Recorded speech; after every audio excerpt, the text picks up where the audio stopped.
The Gospel of Gold by G.S. Lewis. Gold's mind had been racing before, but now he didn't even think. He simply hopped over the seats, knelt to lay his hands on the Pokemon's head, and twisted. With a crack that echoed through the gym, the head snapped back into place on the neck. For the next few seconds, a hushed pause overtook the gym, with every eye trained on Gold and Machop as the fighting Pokemon rose back to its feet. Whitney stared. The challenger stared. The referee especially goggled with bewilderment. From behind him, Gold felt 7 more pairs of eyes, all equally disbelieving. But all that preoccupied his mind was the sudden pain he felt in his hands, as Machop enthusiastically shook them in its crushing grip. It beamed up at him with joyous gratitude, and he returned the smile weakly, flicking his wrists. Wow, he thought, that just happened. Did God set me up for this or something? The referee was the first to speak again, albeit with a stammering voice. Machop is disqualified for being out of the arena for more than 10 seconds. Miltank wins by default.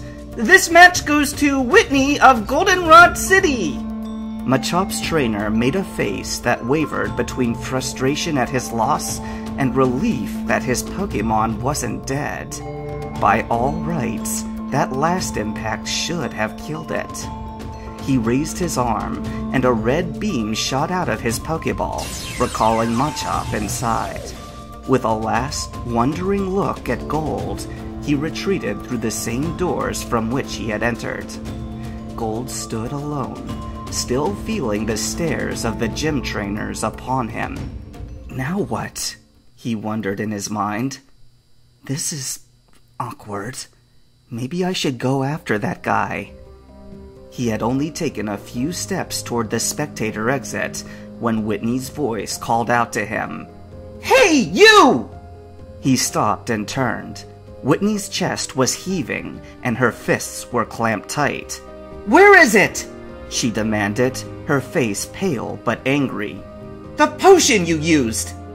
Gold blinked, unsure of what she was referring to. What potion? Don't play dumb! Whitney shrieked, pointing at him.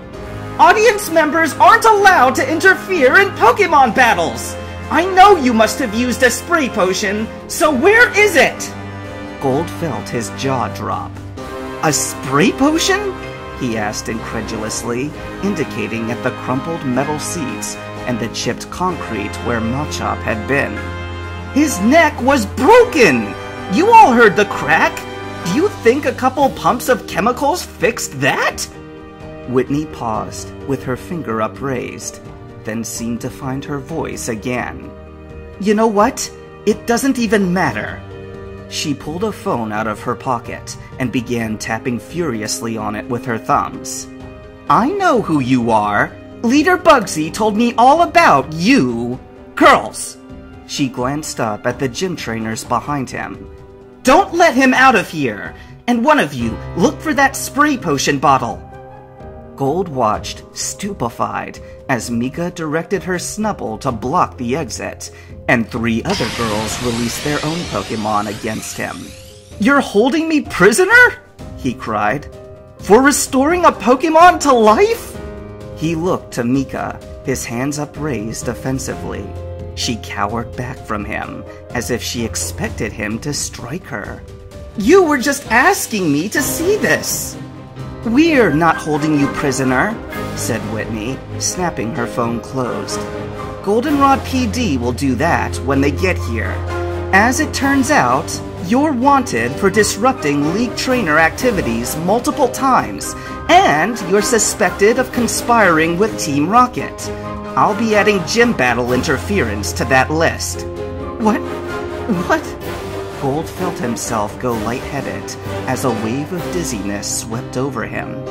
He fell backwards into an empty seat, trying to process the idea that he was being sent to jail. For a moment, he remembered Mayor Bugsy warning him about the power of the Johto League and the utter lack of fear he had felt back then. Where had his courage suddenly gone? One-on-one, he could keep a clear head despite opposition, even against Silver. But here, surrounded by enemies, the anxiety was overwhelming. Something about this city had oppressed his mind since the hour he had entered, and it had never let up. On the inside, he tumbled and tossed through a tempest of rage and fear. Rage at the total injustice of his wretched treatment. Fear at the phantom future that threatened retribution fit for hardened criminals.